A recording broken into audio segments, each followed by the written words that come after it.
ప్రదేశంగా భావించి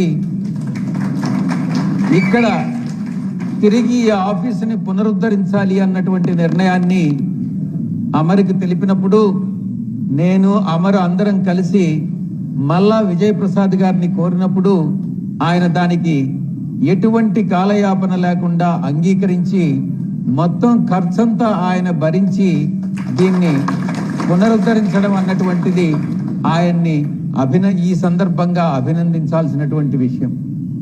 నా మనస్ఫూర్తిగా అందరం కూడా అభినందిస్తా ఉన్నాం. ఇక గతంలో విశాఖపట్నంలో మన జిల్లా అధ్యక్షులు చెప్పినట్టుగా 97, 92, 95 ఈ రకంగా 70, 60 తేడాతో మనం ఓడిపోవడం జరిగింది. కానీ అది తిరిగి పునరావృతం కాకుండా మనం చూసుకోవాలి. దానికి కారణాలు ఏంటి